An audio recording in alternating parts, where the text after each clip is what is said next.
Hi hello നമസ്കാരം. പള്ളിച്ചട്ടമ്പി റിലീസായിട്ടുള്ള ഏറ്റവും പുതിയ പടമാണ് Pallichattambi. From the director of Jana Gana Mana queen and Malayali from India, Dijo Jose Antony. പുള്ളിക്കാരൻ്റെ പരിപാടി നമ്മൾ കണ്ടതാണ്. അത്യാവശ്യം കഴിവുള്ള ഡയറക്ടറാണ്. പക്ഷേ ഇത് കണ്ടപ്പോൾ ഈ ബാക്കിയുള്ള സിനിമയൊക്കെ ഇദ്ദേഹം എടുത്തതാണോ എന്ന് സംശയിച്ചു പോകും. കാരണം വളരെ മോശം എന്ന് പറഞ്ഞു കഴിഞ്ഞാൽ മോശം മോശം മോശം അത്ര മോശം മേക്കിങ്, വളരെ മോശം മേക്കിംഗ് എന്ന് പറഞ്ഞാൽ മാത്രമല്ല, അതിൻ്റെ സ്ക്രിപ്റ്റ് തന്നെ വീക്കാണ്. ഈ പടം വളരെ പൊട്ടപ്പടം അയ്യേ.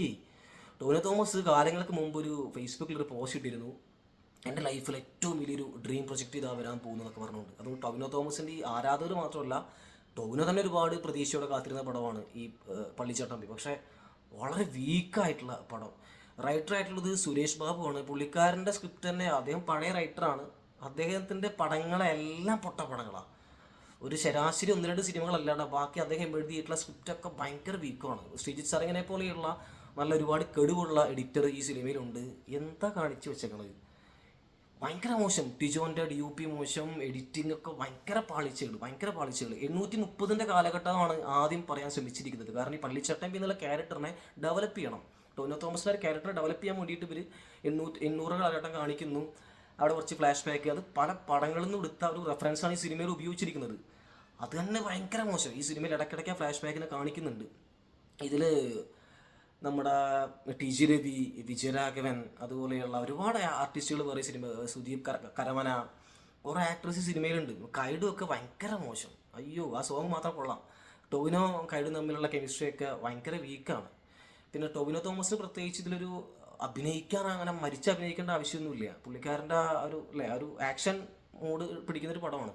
അപ്പോൾ നന്നായിട്ട് ആക്ഷൻ ചെയ്യണം. പക്ഷേ ആക്ഷൻ ചെയ്യാൻ പുള്ളിക്കാരനെ വഹിക്കുന്നില്ല. കാരണം ഇത് ഭയങ്കര ഒരു VFX കിട്ടുകൊണ്ട് ഒരു എന്താ പറയുക, കാർട്ടൂൺ കാണുന്ന പോലെ ആദ്യത്തെ ഫൈറ്റൊക്കെ. പിന്നെ ബാബുരാജ് വന്നിട്ട് ഫൈറ്റ് ചെയ്യുന്നുണ്ട്, പക്ഷെ ഒരു എഫക്റ്റ് ഇല്ല കേട്ടോ. ഇവനെ ഫൈറ്റൊക്കെ അറിയാലോ, മലയാള സിനിമയിൽ പൃഥ്വിരാജും ഉണ്ണിമൂന്നൊക്കെ കഴിഞ്ഞാൽ പിന്നെ ഫൈറ്റ് ചെയ്യാൻ ശേഷിയുള്ള ഒരു യുവ നടനാണ് ടോവിനൊക്കെ. പക്ഷെ ഭയങ്കര വീക്ക്, ഫൈറ്റൊന്നും ടോവിനോന് നടക്കുന്നില്ല. ജെയ്സ് ബിജോയാണ് ഇതിൻ്റെ സ്കോറെന്ന് ഞാൻ പിന്നീട് അറിഞ്ഞത്. അമിച്ച് മോനെ, ജെയ്സ് ബിജോയൊക്കെ ഇത്ര നിലവാരം താഴ്ന്നത് പിന്നെയാണ് മനസ്സിലായത്. വളരെ മോശമാണ് ഇതിൻ്റെ സ്കോറൊക്കെ. ഒരു വില്ലൻ അടിപൊളിയായിട്ട് ഇതിൽ ചെയ്തിട്ടുണ്ട്. പിന്നെ ഇതിൻ്റെ ഈ 830 കാലഘട്ടത്തിന് ശേഷം ഈ ഒരു പിന്നീട് 57 57ലേക്ക് കാണിക്കുന്നത്, അതായത് ഭൂപരിഷ്കരണം പരിപാടി കാര്യങ്ങളൊക്കെ, വിമോചന സമരം വരുന്നുണ്ട്.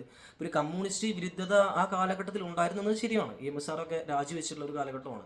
ഇതിൽ EMS ENS എന്നായിട്ടാണ് കാണിക്കുന്നത്. പക്ഷേ അദ്ദേഹത്തിൻ്റെ ആ ഒരു മുഖസാദൃശ്യം എന്നുള്ളൊരു ക്യാരക്ടറല്ല, ഏതോ ഒരു ആളാണ് ചെയ്ത് വെച്ചിരിക്കുന്നത്. അതൊക്കെ ഭയങ്കര ബോറായിരുന്നു. അപ്പോൾ വിമോചന സമരത്തിൻ്റെ ആ ഒരു കാലഘട്ടം കാണിക്കുന്നുണ്ട്. അവർ കമ്മ്യൂണിസ്റ്റ് വിരുദ്ധതയ്ക്ക് വേണ്ടിയിട്ട് ഒരു പള്ളിച്ചട്ടമ്പിയെ അവർ നാട്ടിലേക്ക് കൊണ്ടുവരികയാണ്. അദ്ദേഹം കമ്മ്യൂണിസ്റ്റ് അനുഭാവിയായിട്ട് മാറുന്നൊരു പരിപാടി.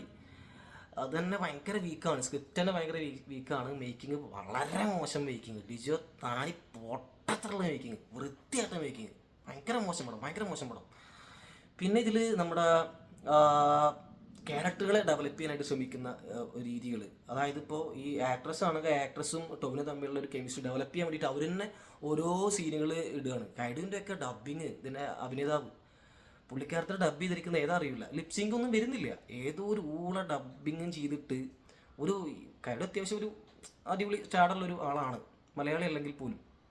ഏതോ ഒരു വാർദ്ധക്യം അനുഭവിച്ചിട്ടുള്ള ഒരു ആരമാണ് ഡബ് ചെയ്തിരിക്കുന്നത്, ആരെന്നറിയില്ല. വളരെ മോശം ഡബ്ബിങ്, ലിപ്സിംഗ് ഒന്നും കറക്റ്റല്ല. പടം പറ്റ ശോകം പടം, വളരെ മോശം പടം.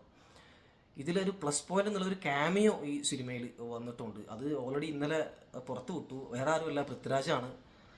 വലിയൊരു എഫക്റ്റ് ഇല്ല, പക്ഷെ അദ്ദേഹത്തെ കാണിക്കുമ്പോൾ തിയേറ്ററിലൊരു കോളിളക്കം ഉണ്ടായി എന്നല്ലാണ്ട് ഈ സിനിമയ്ക്കൊരു പോസിറ്റീവായിട്ട് അദ്ദേഹത്തെ വെറുതെ കൊണ്ടുവന്നതാണ്. അതുകൊണ്ട് തന്നെയാണ് ഇന്നലെ അവർ എല്ലാവരും പുറത്തു വിടാതിരുന്ന ക്യാമിയോനെ പെട്ടെന്ന് തന്നെ വിളിച്ച് പ്രസ് മീറ്റ് നടത്തിയിട്ട് എന്തായാലും പടം കയ്യിൽ നിന്ന് പോയെന്ന് ഡിജോയ്ക്ക് മനസ്സിലായി. അല്ലാണ്ട് എന്നെ പൃഥ്വിരാജ് അങ്ങനെ പ്രൊമോഷൻ ചെയ്യുന്ന ആളൊന്നും അല്ല. പൃഥ്വിരാജിന് അങ്ങനെ പ്രൊമോഷൻ്റെ ആവശ്യമില്ല.